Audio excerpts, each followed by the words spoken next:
सरकार को योग्य युवा नहीं मिल रहे हैं या यूँ कहें कि योग्य युवाओं को सरकारी नौकरी नहीं मिल रही है।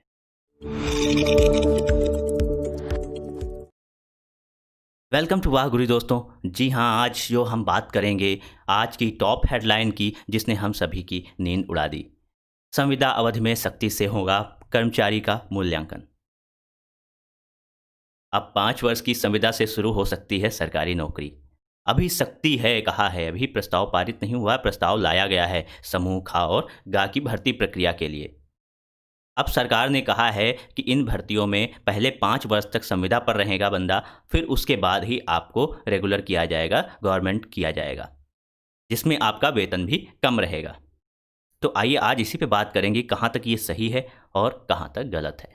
दोस्तों हम बात कर लें समूह खा और गा की भर्तियों की, तो इसमें एक भर्ती की परीक्षा आती है जिसे हम कहते हैं सहायक अध्यापक भर्ती परीक्षा, जिसके लिए हमें क्या करना होता है, ग्रेजुएट होना पड़ता है और ग्रेजुएशन में भी एक बाउंडेशन रहता है कि आपको इस मानक के परसेंटेज चाहिए होते हैं, तभी आप फॉर्म भर सकते हैं, डीएलएड के लिए अप्लाई कर सकते हैं।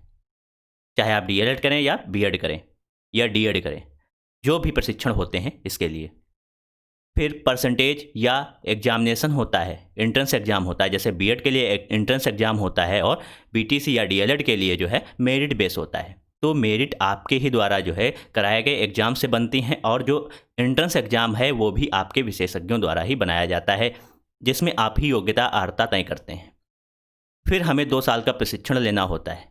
2 साल का प्रशिक्षण ले लिया, फिर या तो सेमेस्टर में या फिर जो ईयर वाइज प्रोग्राम है उसमें हमें टीचिंग करना होता है, इंटर्नशिप करना होता है, जो हमें विद्यालय में जा कर के करना होता है।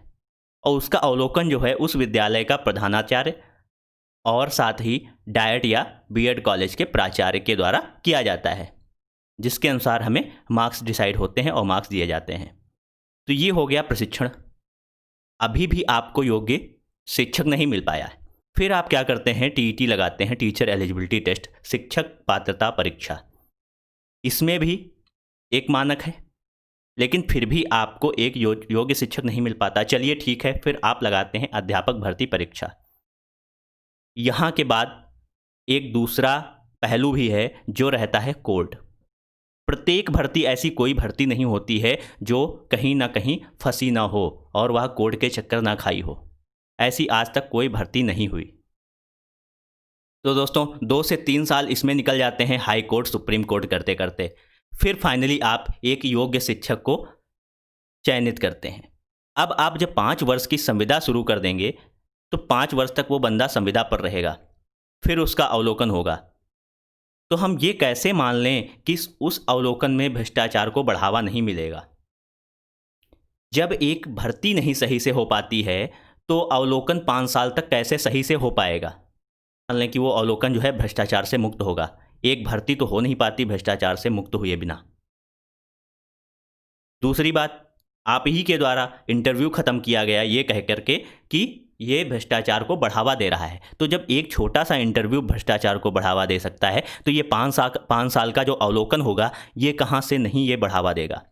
दूसरी बात, क्या आप जो पिछले आपने ट्रेनिंग कराई, जो प्रशिक्षण कराए, आपके ही विशेषज्ञों द्वारा जो वो बनाया गया प्लान है, वो बनाया गया आपके योग्यता का मानक है, आपके अर्हता का मानक है, कि आप उसको नकार रहे हैं या कहीं ना कहीं उस पर संशय कर रहे हैं, संदेह व्यक्त कर रहे हैं? कहीं ना कहीं आप अपनी ही प्लानिंग पर जो है उंगली उठा रहे हैं। अब युवाओं की बात करें, मान लीजिए वह पीटीसी करते करते डीएलएड के बाद टेट और सुपर टेट तक 25 साल की आयु कंप्लीट कर लेता है, लगभग इतना हो जाता है। 1-2 अपवाद की बात अलग है, तब भी 24 साल तो नियर अबाउट रहता ही रहता है। 23 से 25 मान लेते हैं, फिर 5 साल आप संविदा पर रखेंगे और 2-3 साल बीच का जो कोर्ट का चक्कर होगा वो रहेगा। ऐसे उसकी आयु हो जाएगी 32 साल।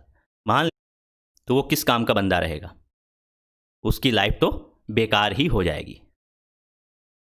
ऐसे ही हम बात करें समूह गा में, ऐसी कुछ भर्तियां होती हैं जिसमें इंटर लेवल पे ही चयनित कर लिया जाता है बच्चों को। तो मान लीजिए किसी का 12th लेवल पर हो गया इसमें और उसने जो है ज्वाइनिंग ले ली, फिर 3 साल बाद आप उसको नकार रहे हैं कि ये अवलोकन में जो है किन्हीं कारणों भले ही उसका अवलोकन सही रहा हो, भ्रष्टाचार ने उसमें अपना टांग लड़ाई हो, कुछ भी हुआ हो, उसको आप हटा दे रहे हैं। तो वो बच्चा ना ग्रेजुएट है ना कुछ है, तो अब क्या करेगा? कहीं ना कहीं उस पर फ़र्क ज़रूर पड़ेगा। तो ये सब बातें कहीं ना कहीं जो है निगेटिव की ओर जा रही हैं। इससे बेटर है कि आप जो है प्रणाली, जो परीक्षा प्रणाली है आपकी, जो ज्वाइनिंग कराते हैं, जो आप एंट्रेंस एग्ज़ाम कराते हैं, उन पर फोकस करें। एक भी एग्ज़ाम सही से नहीं हो पाते हैं, एक भी भर्तियां सही से नहीं हो पाती हैं, तो आखिर उसमें क्या युवाओं का दोष है? इससे हम ये इनकी इसकी आशा कर सकते हैं कि ये 5 वर्ष का जो अवलोकन है, ये कहाँ तक भ्रष्टाचार को बढ़ावा देगा।